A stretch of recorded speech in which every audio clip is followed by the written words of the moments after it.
ಈ ಪ್ರಕ್ರಿಯೆ ಯಾವ ರೀತಿಯಾಗಿ ನಡೀತಿದೆ ಅಂತ ಹೇಳಿ ನಮ್ಮ ಜೊತೆ ಸಾಮಾಜಿಕ ಹೋರಾಟಗಾರರಾದ ಸಿರಿಮನೆ ನಾಗರಾಜ್ ಅವರು ದೂರವಾಣಿ ಸಂಪರ್ಕದಲ್ಲಿದ್ದಾರೆ. ಸರ್ ನಮಸ್ಕಾರ. ನಮಸ್ಕಾರ ಮೇಡಮ್. ಈಗಷ್ಟೇ BT ಲಲಿತಾ ನಾಯಕ್ ಅವರು ಮಾತನಾಡ್ತಿದ್ದನ್ನ ಗಮನಿಸಿದ್ವಿ. ಕಷ್ಟ ಹೌದು, ಮುಖ್ಯವಾಹಿನಿಗೆ ಬಂದು ಇಲ್ಲಿನ ವ್ಯವಸ್ಥೆಗೆ ಅಡಾಪ್ಟ್ ಆಗೋದು, ಆದ್ರೆ ನಿಮ್ಮಂಥವ್ರು ಅನೇಕರು ಮಾದರಿಯಾಗಿ ನಿಂತಿದ್ದಾರೆ ಅಂತ. ಇದ್ರ ಜೊತೆಗೇನೆ ಒಂದು ಆರೋಪ ಇರೋದೇನು ಅಂತಂದ್ರೆ ಸರ್ಕಾರ ಪ್ಯಾಕೇಜ್ಗಳನ್ನ ಘೋಷಿಸುತ್ತೆ, ಭರವಸೆ ನೀಡುತ್ತೆ, ಆದ್ರೆ ಕೈಗೆಟಕಲ್ಲ ಅಂತ ಹೇಳಿ. ಹೌದು, ಅದೇ ಈಗ ಹಿಂದೆ ನಮ್ಮ ನಂತರ 2016-17 ಬಂದಂತವರಿಗೆ ಸ್ವಲ್ಪ ತೊಂದರೆ ಆಗಿದೆ. ಮುಖ್ಯವಾಗಿ ಒಂದು ಪ್ಯಾಕೇಜು ಅವ್ರಿಗೆ ಎನ್ಹಾನ್ಸ್ ಮಾಡ್ಲಿಕ್ಕೆ ತೀರ್ಮಾನ ಆಗಿತ್ತು, ಅದನ್ನ ಕೊಟ್ಟಿಲ್ಲ. ಏನು 2.5 ಲಕ್ಷ ಮಾತ್ರ ಕೊಟ್ಟಿದ್ದಾರೆ, ಅದನ್ನ 5 ಲಕ್ಷಕ್ಕೆ ಎನ್ಹಾನ್ಸ್ ಮಾಡ್ಲಿಕ್ಕೆ ತೀರ್ಮಾನ ಆಗಿತ್ತು ಹೈ ಪವರ್ ಕಮಿಟಿನಲ್ಲಿ, ಅದನ್ನ ಇಂಪ್ಲಿಮೆಂಟ್ ಮಾಡಿಲ್ಲ. ಅದಕ್ಕಿಂತ ಮುಖ್ಯವಾಗಿ ಅವರ ಕೇಸ್ಗಳನ್ನ ಸೆಟ್ಲ್ ಮಾಡ್ಕೊಳ್ಳೋ ವಿಷಯದಲ್ಲಿ ಯಾವ ರೀತಿಯ ನೆರವು ಸರ್ಕಾರದಿಂದ ಸಿಕ್ಕಿಲ್ಲ. ಬೈಲ್ ಸಿಗೋದಕ್ಕೆ ಬಹಳ ಕೆಲವರಿಗೆ ತೊಂದರೆ ಆಯಿತು. ಕನ್ಯಾಕುಮಾರಿಯನ್ನು ಆದಿವಾಸಿ ಚಿಕ್ಕಮಗಳೂರು ಜಿಲ್ಲೆಯನ್ನು ಕಳಿಸಿದರು. ಇನ್ನೂ ಕೂಡ 8 ವರ್ಷದಿಂದ ಜೈಲಿನಲ್ಲಿದ್ದಾರೆ. 58 ಕೇಸ್ಗಳನ್ನ ಅವ್ರ ತಲೆ ಮೇಲೆ ಹಾಕಿದ್ದಾರೆ, ಸುಳ್ಳು ಕೇಸ್ಗಳು, ಎಲ್ಲ ಕೇಸ್ಗಳು ಅವರ ಹೆಸರನ್ನ. ಇದು ಬಹಳ ಮುಖ್ಯವಾಗಿ ಬರ್ನಿಂಗ್ ಇಶ್ಯೂ, ಎಲ್ಲರ ಮನಸ್ಸನ್ನು ಸುಡ್ತಿರುವಂಥದ್ದು. ಹಾಗಾಗಿ ಈಗ ಶಾಂತಿಗಾಗಿ ನಾಗರಿಕರ ವೇದಿಕೆಯವರು ಮತ್ತು ಹೈ ಪವರ್ ಕಮಿಟಿಯವರು ಏನು ಮುಖ್ಯಮಂತ್ರಿಗಳ ಜೊತೆ ಈ ವಿಷಯ ಎಲ್ಲಾನು ಚರ್ಚೆ ಮಾಡಿ ನೆಗೋಷಿಯೇಟ್ ಮಾಡಿದ ಪ್ರಕಾರ ಒಂದು ಏನು ಅಂಡರ್ಸ್ಟ್ಯಾಂಡಿಂಗ್ ಬಂದಿದ್ದಾರೆ. ಅದರಲ್ಲಿ ಇದೆಲ್ಲ ಸಮಸ್ಯೆಗಳನ್ನು ಅವರು ಚರ್ಚೆ ಮಾಡಿದಾರಂತೆ. ಅವರಿಗೆ ಬೇಲ್ ತಗೊಳ್ಳೋ ವಿಷಯದಲ್ಲಿ ಆಗಲಿ ಸಮಸ್ಯೆ ಆಗದಂಗೆ ನಾವು ಆದಷ್ಟು ಪ್ರಯತ್ನ ಮಾಡ್ತೀವಿ. ಮತ್ತು ಸಾಧ್ಯವಾದ ಮಟ್ಟಿಗೂ ಫಾಸ್ಟ್ ಟ್ರ್ಯಾಕ್ ಕೋರ್ಟನ್ನ ವ್ಯವಸ್ಥೆ ಮಾಡಿ ಕೇಸ್ಗಳನ್ನ ತ್ವರಿತವಾಗಿ ಇತ್ಯರ್ಥ ಮಾಡ್ಕೊಳ್ಳಿಕ್ಕೆ ಸಹಾಯ ಮಾಡ್ತೀವಿ ಅಂತ ಒಪ್ಕೊಂಡಿವರಂತೆ. ಅಂದ್ರೆ ಒಂದು ಅಂಡರ್ಸ್ಟ್ಯಾಂಡಿಂಗ್ ಬರಲಾಗಿದೆ ಅಂತ ಹೇಳ್ತಾರೆ. ಈ ಭರವಸೆ ಕೊಟ್ಟಿದ್ದಂತೆ ನಡೆದುಕೊಳ್ಳೋದು ಎಷ್ಟು ಅವಶ್ಯಕತೆ ಇದೆ? ಅದು ಅಗತ್ಯ ತುಂಬಾ ಇದೆ. ಸಿವಿಲ್ ಸೊಸೈಟಿ ಜವಾಬ್ದಾರಿ ಅದು. ಸಿವಿಲ್ ಸೊಸೈಟಿ ಸರ್ಕಾರ ಮೇಲೆ ನಿರಂತರವಾಗಿ ಒಂದು ಸ್ವಲ್ಪ ಒತ್ತಡ ಉಂಟು ಮಾಡ್ಬೇಕಾಗುತ್ತೆ, ಒಂಚೂರು ಮಾನಿಟರ್ ಮಾಡ್ಬೇಕಾಗುತ್ತೆ. ಯಾಕಂದ್ರೆ ಇಡೀ ಸಿವಿಲ್ ಸೊಸೈಟಿಯ ಒಂದು ಆಶೋತ್ತರವಾಗಿ ಇವರೆಲ್ಲ ಹೊರಗೆ ಬರ್ತಿರುವಂತದ್ದು. ಈಗ ವಿಕ್ರಮ್ ಗೌಡ ಅವರ ಹತ್ಯೆಯ ನಂತರ ಇಡೀ ಕರ್ನಾಟಕ ಸಿವಿಲ್ ಸೊಸೈಟಿ ಒಂದು ರೀತಿ ತುಂಬಾ ತಳಮಳಕ್ಕೆ ಒಳಗಾಗಿತ್ತು. ಹಾಗಾಗಿ ಎಲ್ಲರ ಒಂದು ಒತ್ತಾಸೆಯ ಪ್ರಕಾರ ಅವ್ರು ಹೊರಗೆ ಬರ್ತಿದ್ದಾರೆ. ಮತ್ತು ಸಿವಿಲ್ ಸೊಸೈಟಿ ಮೇಲೆ ಮೇಜರ್ ಭರವಸೆ ಇಟ್ಟಿದ್ದು ಅವರು, ಸರ್ಕಾರದ ಮೇಲೆ ಅಥವಾ ಅಧಿಕಾರಿಗಳ ಮೇಲೆಕ್ಕಿಂತ ಸಿವಿಲ್ ಸೊಸೈಟಿ ಮೇಲೆ ದೊಡ್ಡದಾಗಿ ಅವರು ಭರವಸೆ ಇಟ್ಟಿರೋದ್ರಿಂದ ಸಿವಿಲ್ ಸೊಸೈಟಿ ಕೂಡ ಈ ಜವಾಬ್ದಾರಿ ಇದೆ. ಸರ್ಕಾರದ ಮೇಲೆ ಒಂದು ನಿರಂತರ ಕಣ್ಗಾವಲಿಟ್ಟು ಅವ್ರ ಮೇಲೆ ಒತ್ತಾಯ ಮಾಡಿ ಅದನ್ನು ಆಗುವಾಗ ಮಾಡ್ಕೊಳ್ಳುವಂಥದ್ದು.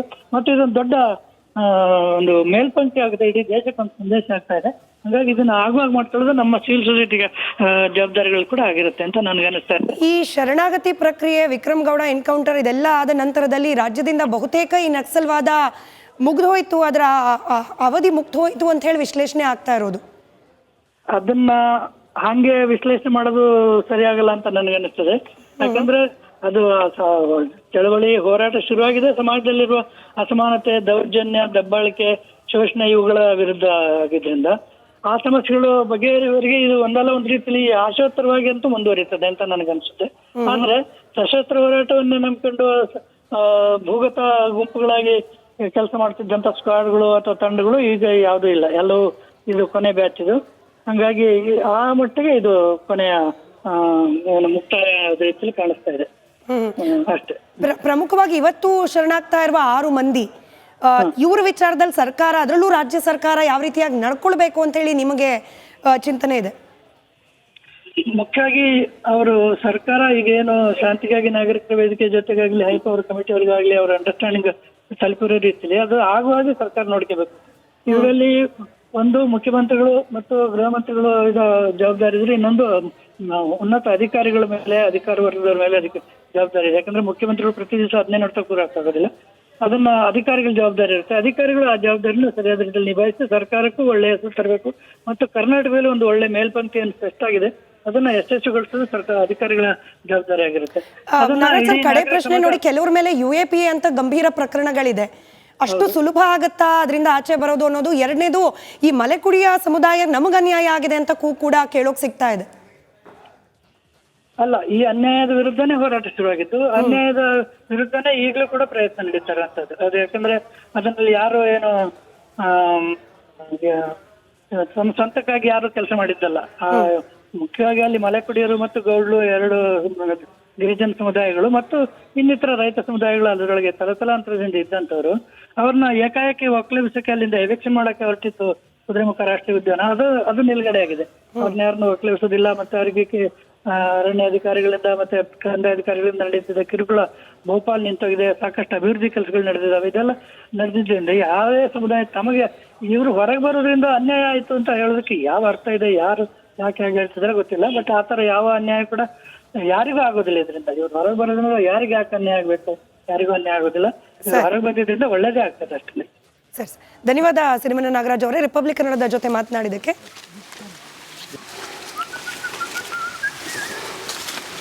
ರಿಪಬ್ಲಿಕ್ ಕನ್ನಡದ ಎಕ್ಸ್ಕ್ಲೂಸಿವ್ ದೃಶ್ಯಗಳಲ್ಲಿ ಗಮನಿಸ್ತಾ ಇದ್ದೀರಿ, ಒಬ್ಬೊಬ್ಬರಾಗೆ ನಕ್ಸಲ್ ಮುಖಂಡರು ಇದೀಗ ನಗರದತ್ತ ದಾಪುಗಾಲಿಡ್ತಾ ಇರೋದು, ಕಾಡಿನಿಂದ ಹೊರಗೆ ಬರ್ತಿದ್ದಾರೆ.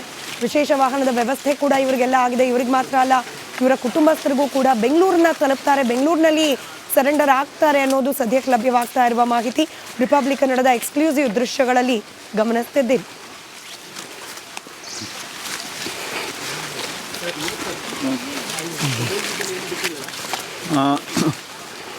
ಇಲ್ಲ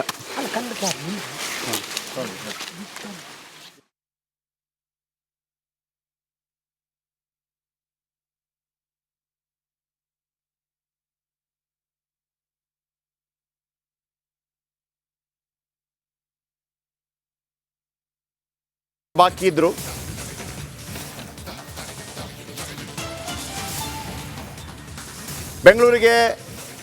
ಬೆಂಗಳೂರು ಕೋರ್ಟ್ಗೆ ಹಾಜರಾಗಲಿರುವ ನಕ್ಸಲರು ಶರಣಾದ 6 ನಕ್ಸಲರನ್ನು ಹಾಜರುಪಡಿಸಲಿದ್ದಾರೆ ಪೊಲೀಸರು.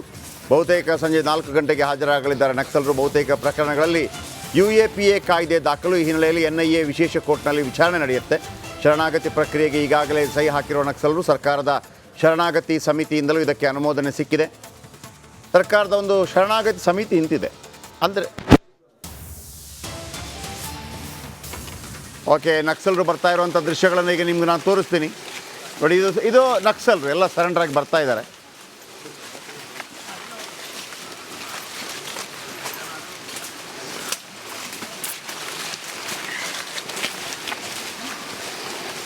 ಒಮ್ಮೊಮ್ಮೆ ಭಾಳ ಆಶ್ಚರ್ಯ ಆಗುತ್ತೆ. ಸಾಧಾರಣವಾಗಿ ಒಂದು ಚಿಕ್ಕ ಪುಟ್ಟ ರಿಸ್ಕ್ ತಗೊಳ್ಳೋಕ್ಕೆ ಹೆದರುವಂಥ ಹೆಣ್ಮಕ್ಕಳು, ನಮ್ಮ ಈ ಏನು ಕಾಡಿನಂಚಿನ ಹೆಣ್ಮಕ್ಕಳು ಇಂಥ ಒಂದು ದಿಟ್ಟ ನಿರ್ಧಾರಗಳನ್ನು ಕೈಗೊಂಡು, ದಿಟ್ಟ ಅಂತಂದರೆ ಸರಿಯೋ ತಪ್ಪೋದು ಆಮೇಲೆ ವಿಚಾರ, ಗನ್ ಹಿಡಿತೀನಿ ಅಂತ ಹೋಗ್ತಾರಲ್ವ. ಹಾಗಿದ್ರೆ ಅದೇ ಹೆಣ್ಣುಮಕ್ಕಳು ಇದನ್ನು ತಮ್ಮ ಪ್ರಗತಿ ವಿಚಾರದಲ್ಲಿ ಅಥವಾ ಎಜುಕೇಷನ್ ವಿಚಾರದಲ್ಲಿ ಅಥವಾ ತಾನೊಂದು ದೊಡ್ಡ ಸಾಧನೆ ಮಾಡಬೇಕು ಅನ್ನೋ ವಿಚಾರದಲ್ಲಿ ಹೋದರೂ ಕೂಡ ಅಷ್ಟೇ ಯಶಸ್ವಿ ಆಗಬಲ್ಲಲ್ವ. ನೋಡಿ, ಅವರನ್ನು ಕರೆತರಲಾಗ್ತಾ ಇದೆ, ಬೆಂಗಳೂರಿಗೆ ಕರೆತರಲಾಗ್ತಾ ಇದೆ. ಬಹುಶಃ ಒಂದು ಸಂಜೆ 4 ಗಂಟೆ ಆಗುತ್ತೆ, ಕೋರ್ಟ್ ಮುಂದೆ ಹಾಜರುಪಡಿಸ್ತಾರೆ. ಈ ನಕ್ಸಲರದು ಒಂದು ರೆಡ್ ಪಾತ್ ಅಂತಿದೆ, ಕೆಂಪು ದಾರಿ, ರೆಡ್ ಪಾತ್. ಅಂದರೆ ಈಗ ನೀವು ಡೆಲ್ಲಿಯಲ್ಲಿದ್ದರೂ ಕೂಡ ಚಿಕ್ಕಮಗಳೂರಿಗೆ ಮತ್ತೊಂದು ಕಡೆಗೆ ಮಾಹಿತಿ ರವಾನೆ ರೆಡ್ ಪಾತಲ್ಲಾಗತ್ತೆ. ಇವರನ್ನು ಒಂದು ರೀತಿಯಲ್ಲಿ ಹಿಂಸಾತ್ಮಕ ಕೃತ್ಯ ಆದರೂ ಕೂಡ ಅವರು ಶೋಷಣೆಯ ವಿರುದ್ಧ ಹೋರಾಡಿದ್ರು ಅನ್ನೋ ಕಾರಣಕ್ಕಾಗಿ ಅವರ ಬಗ್ಗೆ ಒಂದು ಸಾಫ್ಟ್ ಕಾರ್ನರ್. ಹಾಗಂತ ಅವರ ಉಪಟಳ ಎಷ್ಟು ಜಾಸ್ತಿ ಆಗ್ಬಿಡ್ತು ಅಂದರೆ